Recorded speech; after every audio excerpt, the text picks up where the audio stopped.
Star Wars The Phantom Menace is the best episode of Star Wars. Hello and welcome to GG Replay. This is your Monday, Wednesday, Friday podcast where we break down the latest in gaming news, hosted by us, Matt and I, the Goodnight Groofs, the place for games and a place for goofs. This is our episode today. We're workshopping that slogan, by the way. I want you to know for Monday, September 20th, 2021. We're starting in with the hot takes. I wanted to lead us right in with the hottest take, which is that The Phantom Menace is the greatest Star Wars episode, next to, of course, Rogue One, which is the true best Star Wars movie. I think Matt and I are fully on board with this. I actually found, I took a picture of this for you, Matt.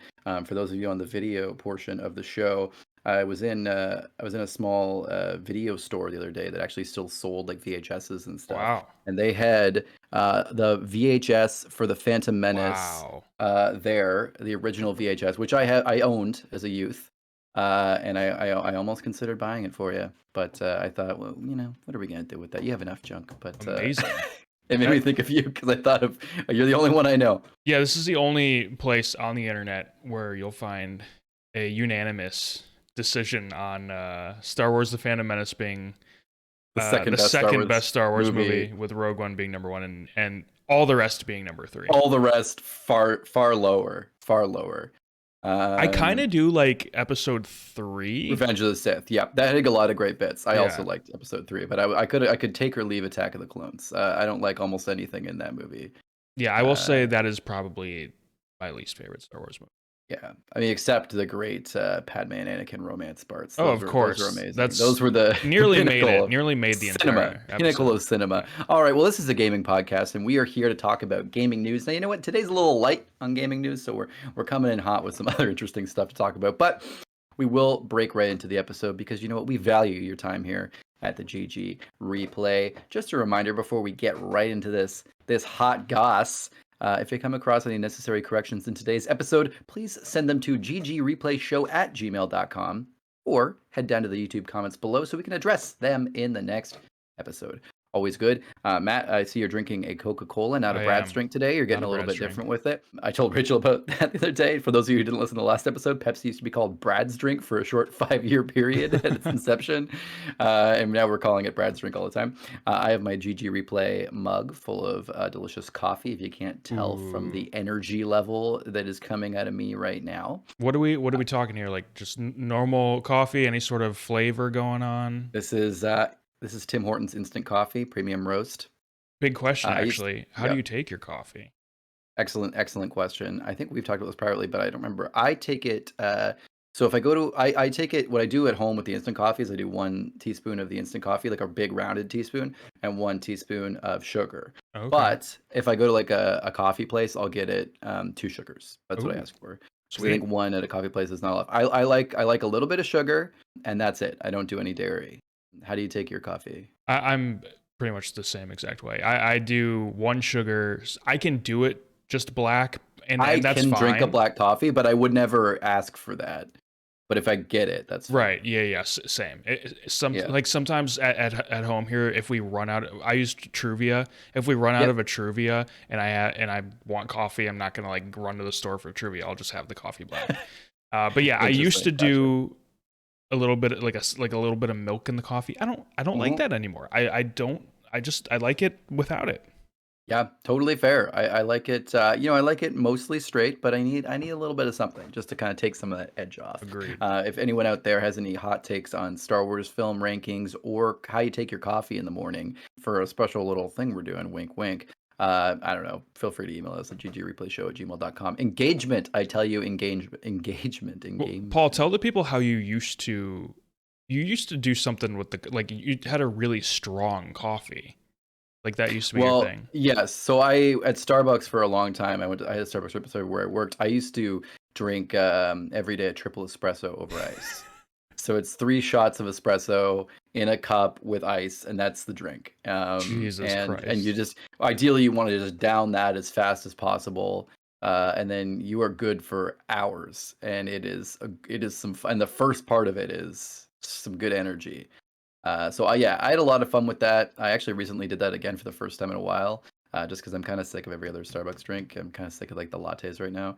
Even though PSLs are back, and I did have a delicious PSL, but Rachel wants to get them often, and I'm just like, nah, I'm just gonna have a triple espresso, and you can enjoy that later tonight when I'm wired.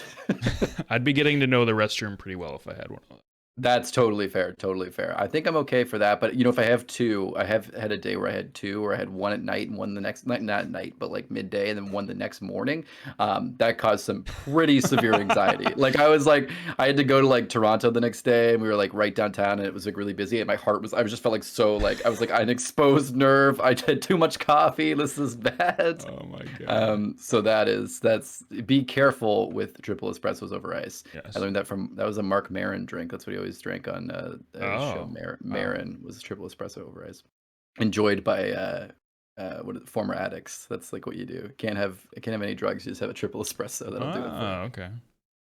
All right. Well, let's move on. Talk about stories in the gaming world today. We're going to move around to the big story, the big exciting thing for me. I will tell you, Quantic Dream. Makers of we got David Cage, makers of Heavy Rain, Beyond Two Souls, Detroit Become Human, is working on a Star Wars game. So French YouTuber Gatos made the claim in a video late last week.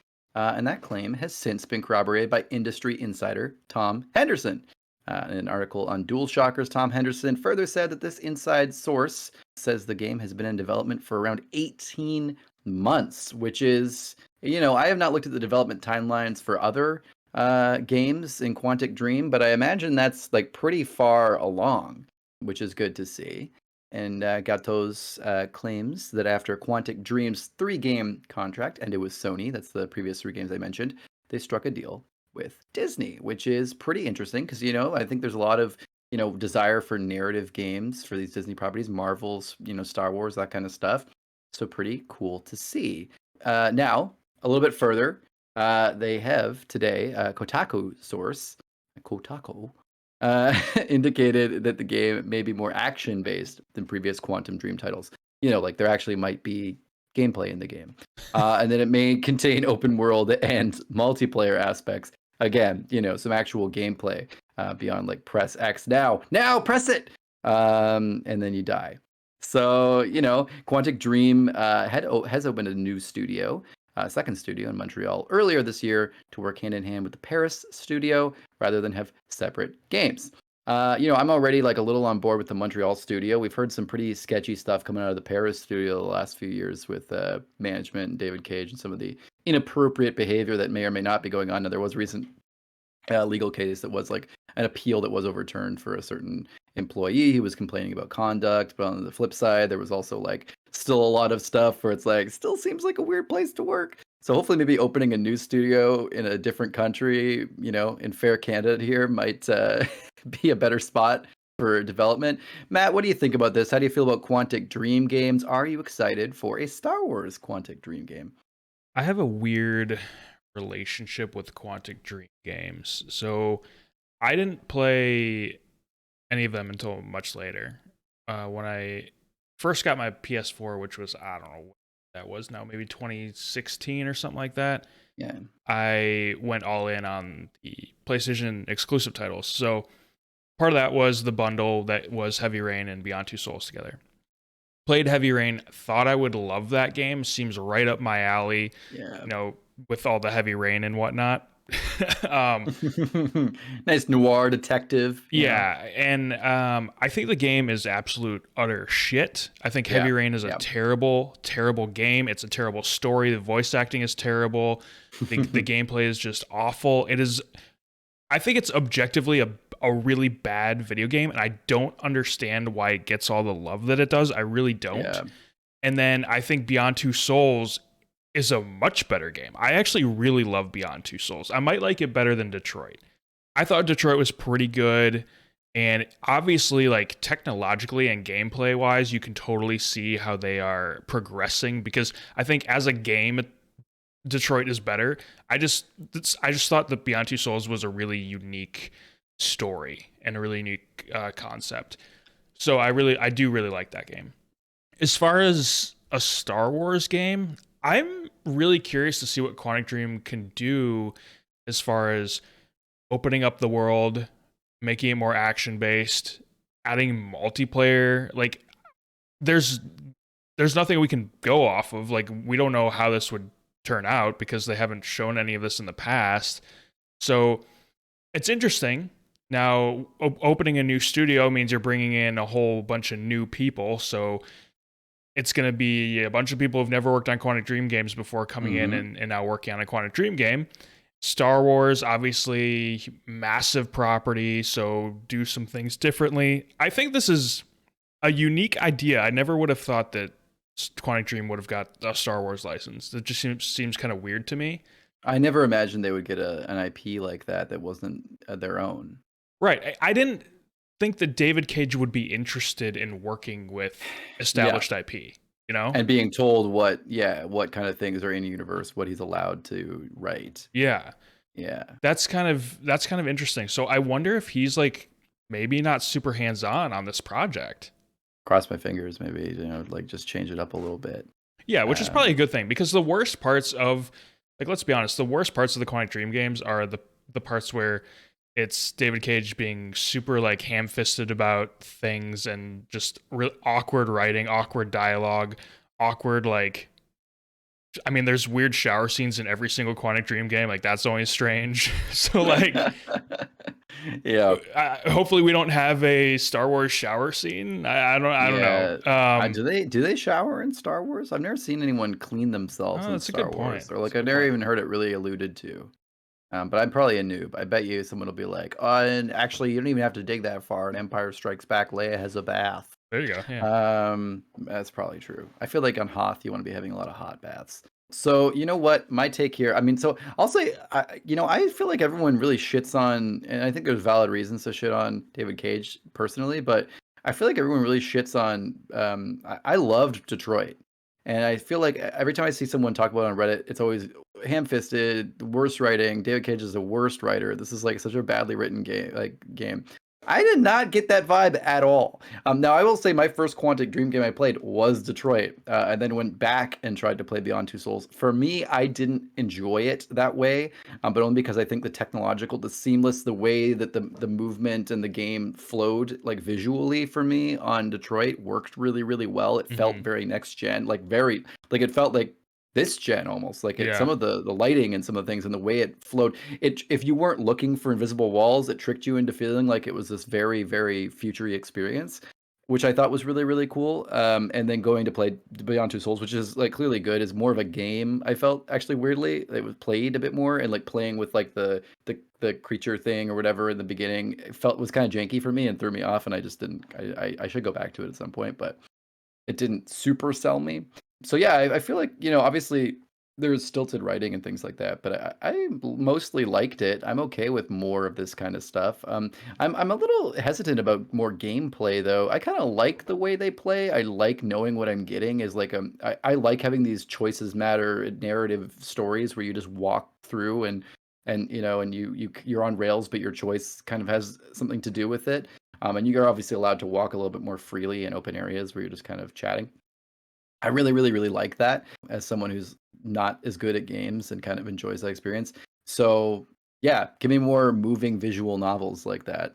Gameplay is cool, but I worry about them doing gameplay not having had much experience with any action really before, besides QuickTime events. I'm nervous that it could look really beautiful and then have very janky combat and movements, because that's not something that they're super honed in on, especially they just recently opened this new studio, even though they're 18 months into possibly working on this game.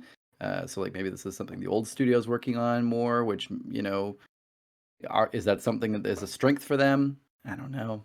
I think it's hard to have a game that has a bunch of choices and branching storylines and have it also be action oriented and open world. Like a game's script can only be so big. Like I don't know, like there were pictures circulating back in the day of like the script for Detroit, and like you can only write so much before you kind of just have to say like, okay, that's it, we can't do anymore, otherwise it's never going to end. Yeah. And I also because of that, I also agree with you. I think David Cage does get a lot of shit as a writer that isn't necessarily warranted, because it's really hard to write for so many different options and make them Yeah. all be great. Like, not everything is going to be great when you're essentially writing like 50 movies inside of one movie, like 50 With different like, especially in versions of the same Detroit too, movie. like changing characters, changing perspectives, having like 3 parallel stories that are also have their own parallel versions of the story that can change in so many different permutations. That's a lot. And I'm not even saying like, but I just thought it works. It is what it's one of those is what it is things, right? I just feel like, yeah, it's a bit stunted. Yeah, this character is like, seems like a Jesus allegory or whatever. And it's like, yeah, that's been done. But also it's kind of like, I don't know, I'm in for Android Jesus. Like that was fun. Like I thought that was a cool story. It was moving. It doesn't have to be like the most original thing. I don't mind a little bit of hackneyed writing.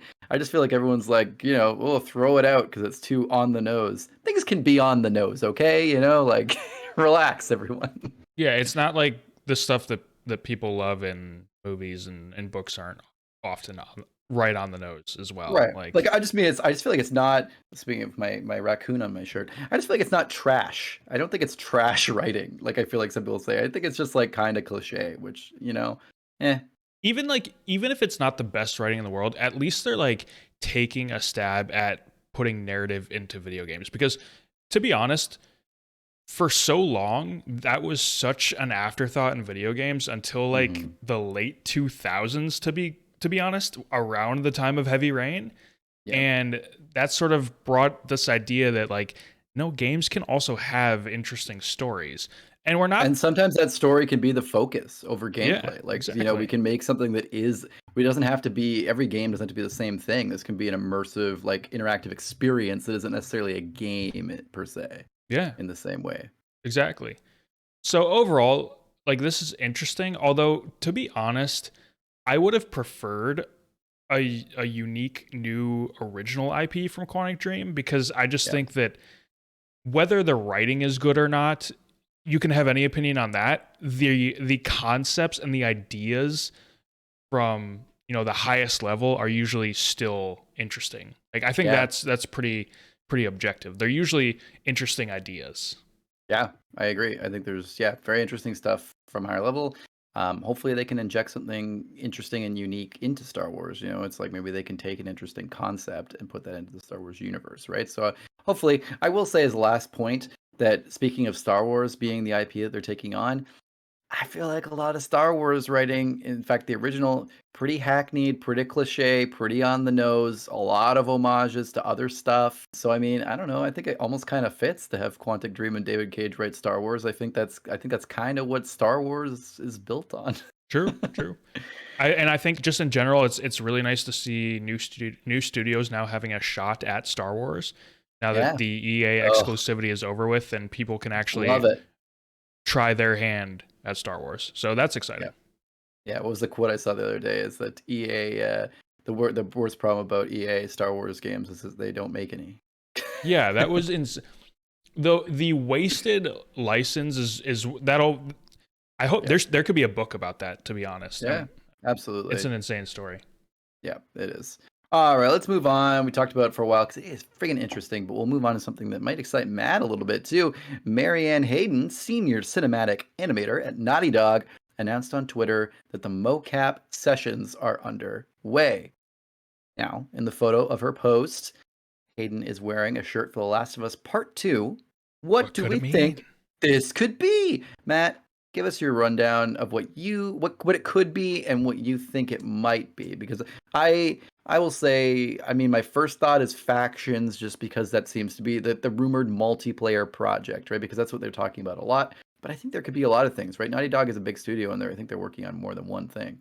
Yeah, that's what I think it probably is for. I think it's probably for this Factions 2, Last of Us Part 2 Factions. I think they're just going to call it The Last of Us Factions, or just Factions or something like that, because I think it's going to be this standalone, all-encompassing multiplayer game that takes place in the Last of Us universe. Now, it could be that. It could be for The Last of Us remake, which we know is happening. Could be for a new IP. There's rumors of a sci-fi IP being developed at Naughty Dog. It could be for a new Uncharted, maybe an Uncharted 5 where Cassie Drake is now the main character.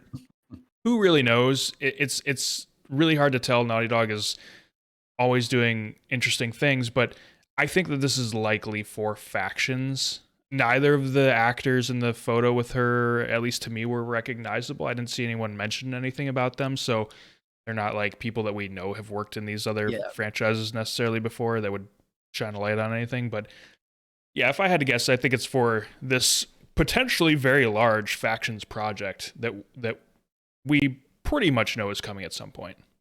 Yeah, that makes total sense. I mean, they've been talking about that for a while. We've seen all the hints and stuff talking about their first big multiplayer project that's going to like be this massive thing. And I think people have been kind of waiting for this multiplayer Last of Us. What does that look like? I know they had some multiplayer component to the first one, right? So I'm not 100% sure of what the multiplayer in Last of Us would entail or what kind of gameplay that would actually, as a non-narrative experience. I had played very little of it, but I know a lot of people really liked it. I just, console multiplayer shooters have never really been my thing. This did have a very dedicated fan base, though. There are a lot of people that are excited about this new Last of Us Part 2 version. I do think it's going to be this probably games as a service type thing, which is an interesting idea and something that I'm very excited to learn more about. And hopefully by the end of the year, we hear something about it. I don't know if we will or not, but kind of itching to hear something about it. Do you think, yes or no, this will be a PS4 game? Good question. Because my thought is, we're thinking probably standalone, but also at the point this is getting pushed to, like, I mean, it's not pushed. I mean, it's just the point that we don't even know anything about it. It's probably going to be a little while out. Is this something they would cross-gen put out? I think no, because it got so delayed, they probably pivoted and just said, okay, well, let's make changes that allow us to, now that this is just going to be a PS5 game, now we can make some changes that are in line with just PS5. And I think it'll probably be wrapped up in a Last of Us 2 like definitive director's cut, whatever they end up calling it, whenever that happens for PS5. That makes sense, because I guess my main thought was like, if it's kind of like a standalone but expanding on the 2 experience, it feels weird to not come out on a console that come out on a console that doesn't really have a Last of Us game. It seems kind of funny to not like expand on that. So, but if they come up with a definitive edition, I think that makes a lot of sense too. I'm pretty confident in seeing it playing out that way. Yeah. And also, with chip shortage hopefully winding down in the next, few months to a year, it'll be a lot easier for people to get PS5. So anyone who's looking to play the next gen of Sony will hopefully be able to get it at that point a lot easier. Not saying it's impossible now, but it's certainly not the easiest thing. So hopefully that will be great. And then, it's kind of on you. Whereas I think now it's like a little bit, hey, if we come out with a game that's on PS5, no matter how much you might have the cash up front, you still might have issues being able to play the games you want. So, I saw something today about PlayStation 5 and Xbox Series X were going to be sold at Best Buy for the first time in a while. I didn't look into it much. I didn't know if they meant like actually in store or not. But regardless, if it's the first time in a while and it's whether it's online only or in store, I guess that's a good thing. That means that they're becoming a little bit more accessible. Yeah, it definitely shows up on Canada Best Buy websites very rarely, but they do get new stocks every couple weeks. And I think stores do get it sometimes, but I think for the Series X, they have a space where it is never there. But I don't think for the PS5 they do, actually, when I've been recently. I think it's definitely harder to get the PS5 still in Canada, I will say. I've seen Series X's come up a few more times. All right, well, we're moving on, talking about Sony again, another Sony studio. Firesprite is hiring a writer for a new AAA narrative adventure game. So we're talking more about narrative adventure today. But maybe actually some gameplay, the game in this one. We recently talked about how Firesprite has been acquired by Sony and joined the PlayStation Studios family. And it's good to remember that Firesprite is a large 250-member dev team that was set up by former members of Sony's Studio Liverpool, known for popular games like F1, Wipeout, and Lemmings. So this is pretty exciting. Now, we did talk recently that they were talking about making a game-changing, huge multiplayer game. A lot of game in that sentence. But they also were talking about making an ambitious, dark, narrative blockbuster adventure. They have a lot of adjectives in there. And this is probably what they're talking about, since we're talking about a narrative adventure game. Matt, what do you think? So, I mean, they're hiring a writer. First off, I assume you've applied. Secondly, is this exciting? What do we think? An ambitious, dark narrative? I mean, it's pretty, vague, but do we have confidence this could be something big? Maybe. I mean, it is a massive studio, so they have resources, and now they Mm-hmm. have the culture and the vision of PlayStation Studios. So I don't really know what to expect from this, but I think last time we talked about this, we said the ambitious dark narrative blockbuster adventure. That literally sounds like a PlayStation game. The one key thing here, I think, is that this could potentially be VR for PSVR 2. I don't Okay. really anticipate your average third person narrative based action adventure game. They already have so many of those. And it really seems like Sony with PlayStation Studios is trying to branch out a little bit now. Like Yeah. they have those third person action games. Like those are set. Those are good. Now we can go into, like they've talked about, multiplayer. Multiplayer. Yeah. I think that VR is the next step that they want to get into, especially ramping things up for PSVR 2. And the What way that they're teasing it out too, like they're mentioning, hey, we're not gonna talk about PSVR 2 today, but like mhm. also there's just a lot of talk about, PSVR, but it's very hush. There's not a lot of rumors. I think the fact that we're not hearing a lot about PSVR 2 and that we know it does exist in some form means it's gonna be a big drop. That they're keeping it close to the vest. Yeah, and some of Firesprite's most recent experiences with PSVR. So I think that that makes sense. You know, if they're trying to make some sort of big AAA narrative blockbuster for VR, maybe Firesprite's gonna be leading that charge. Sounds really cool. I love that idea. My one, I guess it's like early days, but also I do have like a little bit of a red flag in the sense that they're like looking to make an ambitious, dark narrative game. Like that, I assume they have a bit of an idea for, but they're like their job listing they're looking for is a writer, which seems kind of Yeah, funny. so it Like could be a they're ways not like, off. yeah, not only is it like a ways off, but I feel like they haven't actually even like that's something you maybe want to have before you promise a dark narrative ambitious game. Like you might have wanted to write a bit of the idea behind it, but I guess there's concept and things like that too, right? So I mean a writer's going to get in there and like flesh that out more. So but it Yeah, definitely feels like it's a ways off if we're getting the writers coming in. studios do it differently. I know a lot of like gameplay concepts will be first. Like there might be like a general idea of what they want to do, and then they'll develop Yep. gameplay concepts and how the game's actually going to play and systems and stuff like that. And then they'll bring in the writer to create a story around that. So that does Gotcha. happen often. Different studios do things differently. Obviously, it depends on how key the narrative is to what you're doing. Now, in this case, if it is a VR title, then story could be important, but they Yeah. probably want to figure out the VR aspects first and what makes it. Why is this a VR game? Like when I was going, for example, when I was getting an English degree and taking creative writing courses, part of it was like, okay, well, are you writing this in the first person? Are you writing this in the third person? Is this an epistolary? You have to decide what's the best format for this story. And so, maybe they're deciding what's the best format for this game. Is it VR? Okay, it's VR now. What makes it special and why is it VR? We'll figure that out. Then we'll write a story. Makes total sense.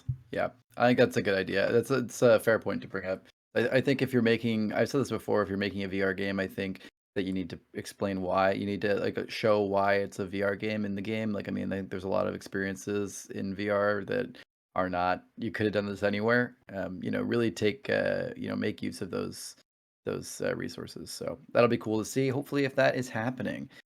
Moving on to our final story of the day. But before we do, I just want to remind everyone out there right now, if you're listening to this on a podcast app, make sure to pull over to the side of the road, get out of the shower, do whatever you got to do, and get over to your phone so that you can give this a 5-star review on your podcast app or a thumbs up or whatever it is. We really, really would appreciate if you can do that for us. It helps us so much in the algorithm and to grow as a podcast. So if you're listening at all and you've listened this far in, you obviously don't hate us.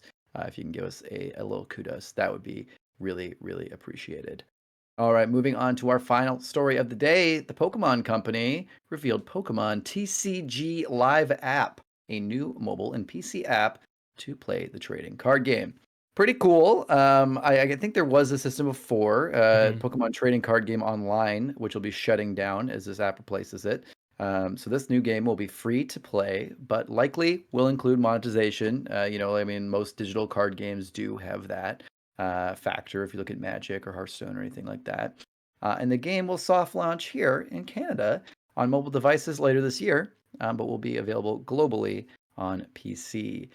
So yeah, kind of cool. I'll be honest, I played Yu-Gi-Oh a lot as a kid. I think I played Digimon. I definitely played Magic a F ton. I never really played Pokemon.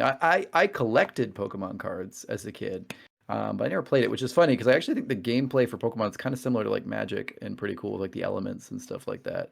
And it actually looks pretty fun. But I never played it. Maybe I will. Maybe this would actually get me to play Pokemon cards and relive the childhood I never had when I didn't play them.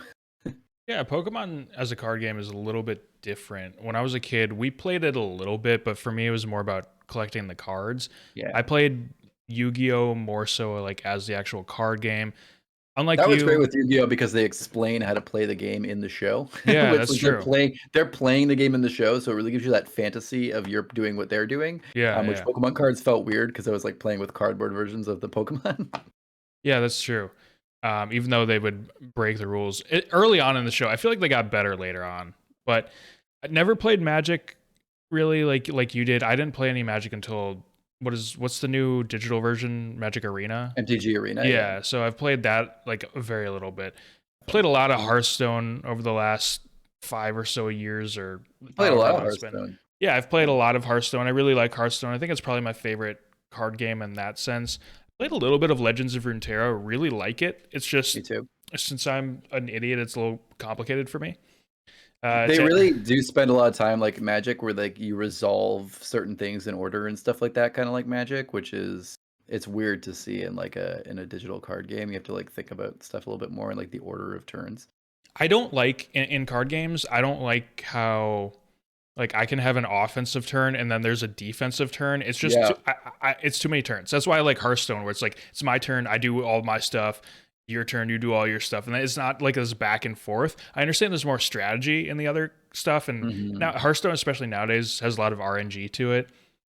But see big numbers, see shiny, see stuff like that. It's all good. Right, 'cause that's the thing with Hearthstone, right? You pick who you're attacking, right? Hmm. Whereas I think that's the thing with like MTG is like you choose to declare an attack, and then the enemy can choose like who's blocking the attack. They can either take it directly or they can choose the blockers and use Yeah, I think blockers. Runeterra is And the and I same think way. Runeterra does a very similar thing. And yeah, that adds a lot of complexity. Complexity that I like a lot and actually find kind of hard to deal with in Hearthstone. I mean, Hearthstone's really simple, so it's not too bad. Like, I mean, at its base is simple. I'm sure there's Oh a high yeah. skill cap. But yeah, I find that kind of hard to deal with actually. But I mean, that's a little bit too much mechanics. But anyway, Pokemon always seem kind of interesting to me to play. This might actually get me to do it. I know a lot of card games online over the last few years have struggled to really come up with a good digital version. I think seeing Hearthstone and some of these other games take off. I think a lot of vintage, like not very vintage, but like traditional card games like Magic, like Pokemon, like Yu-Gi-Oh have gone through a number of different apps from PC then to mobile to others to other things to try to tap into that mobile for that digital first kind of vibe as opposed to just being a side project for the cardboard. And I'm hoping to see that. I'm hoping that for Pokemon, this is their thing that's like MTG Arena, right, where they finally get it and they have like a good app and a good way to get into playing Pokemon. I think a lot of people play the Pokemon game, but Hmm. I personally don't think it's like I would put it below like everything we discussed as a card game. I would probably put it below all of them.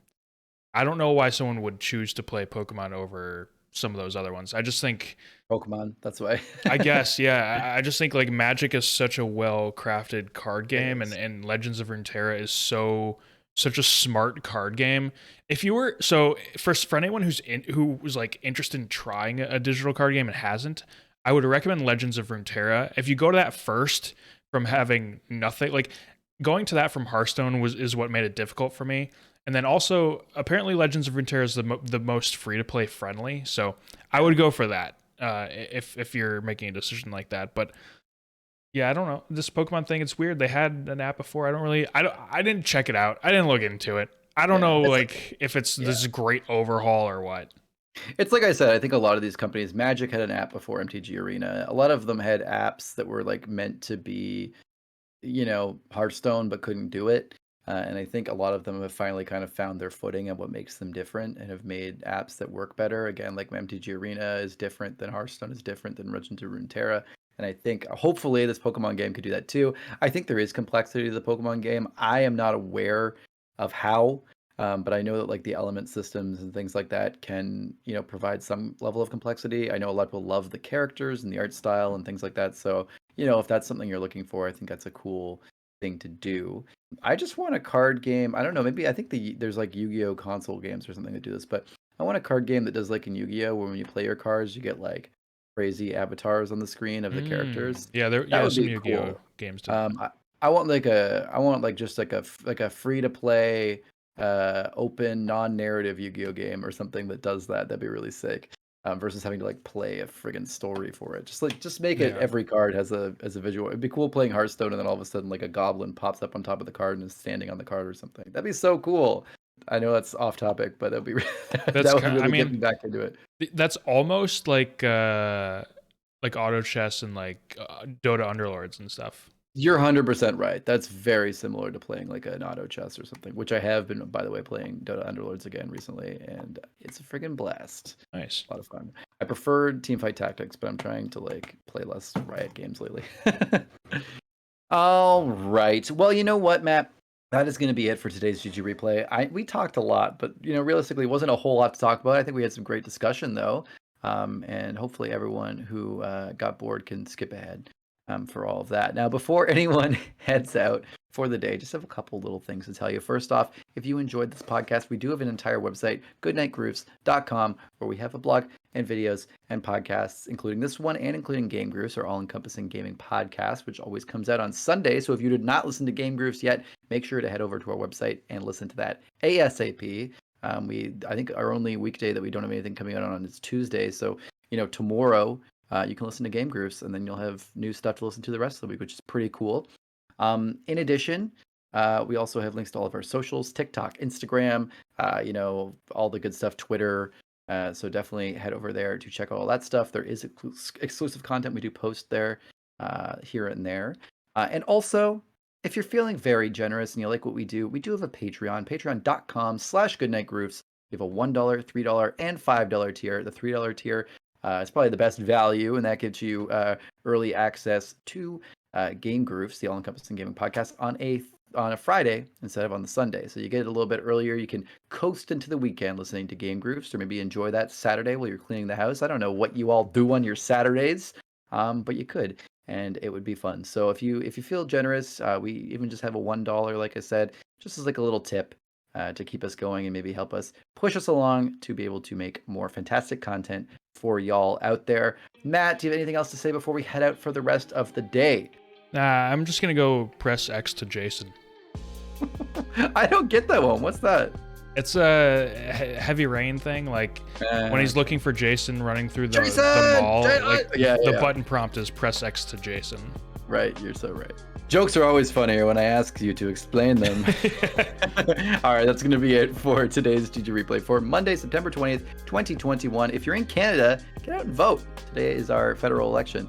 And if you're in the rest of the world, just have a great Monday. And we will see you again back here on Wednesday. Good night, everyone. Good night, Groofs.